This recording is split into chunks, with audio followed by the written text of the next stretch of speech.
Hello friends, ഞാൻ മുട്ടേൻ്റെ ഒരു സ്നാക്കാണ് ഉണ്ടാക്കുന്നത്. അപ്പോൾ അതിന് കുക്കറിലാണ് കോഴിമുട്ട പുഴുങ്ങുക. കുക്കറിൽ കോഴിമുട്ട പുഴുങ്ങാൻ വെച്ചാൽ പെട്ടെന്നോ. അപ്പോൾ അതിൽ വെള്ളം വെച്ചിട്ട് കുറച്ച് ഉപ്പിടുക.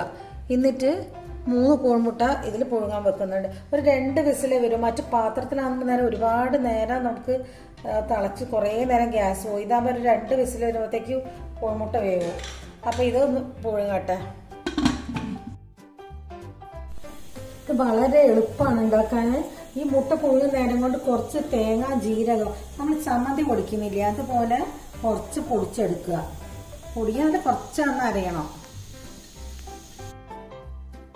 കോഴിമുട്ടയാണ് എടുത്തത്. അപ്പം ഞാൻ അതിനൊരു 4 പച്ചമുളക്, നിങ്ങൾക്ക് എത്ര എരിവ് വേണ്ട വെച്ചാൽ അതിനനുസരിച്ച് നിങ്ങൾക്ക് പച്ചമുളക് എടുക്കാം.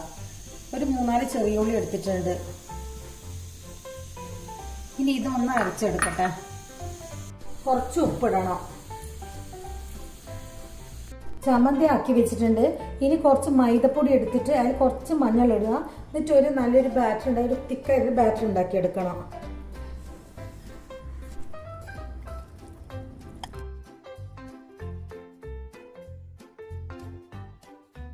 കോഴിമുട്ട പുഴുങ്ങിയിട്ട് പകുതിയാക്കി വെച്ചിട്ടുണ്ട്.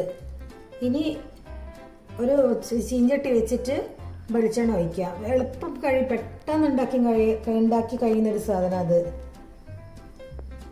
കോഴിമുട്ട പുഴുങ്ങാൻ എടുക്കുന്ന നേരം കൊണ്ട് തന്നെ ബാക്കിയൊക്കെ നമുക്ക് ചെയ്യാം. ചീഞ്ചട്ടി ചൂടായിട്ടിട്ട് കുറച്ച് വെളിച്ചെണ്ണ ഒഴിക്കുക.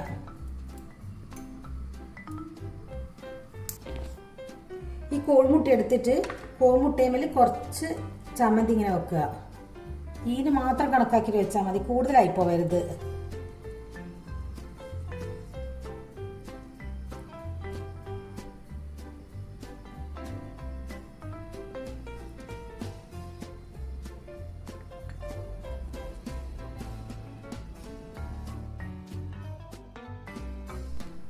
ഇങ്ങനെയാക്കുക. കടയിൽ നല്ലോണം ഇതുമ്പോൾ ഫിക്സ് ആവണം. എന്നിട്ട് ഈ മൈദപ്പൊടിൻ്റെ അകത്ത് മുക്കുക.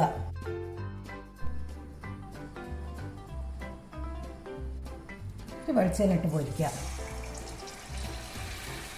ഇതൊക്കെ നിങ്ങൾക്ക് ഇങ്ങനെയല്ലാണ്ട് കോഴിമുട്ട പൊട്ടിച്ച് വെച്ചിട്ട് അതിൽ മുക്കിയിട്ട് ബ്രെഡ് ക്രംസിൽ മുക്കിയിട്ടോ അങ്ങനെ വേണമെങ്കിൽ അങ്ങനെയും പൊരിക്കുക.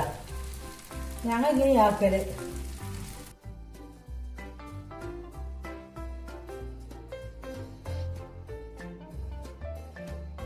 ഇതായിട്ടുണ്ട്. ഇത് ഇത്ര പ്രയാസം ഉണ്ടാക്കാനുള്ളൂ.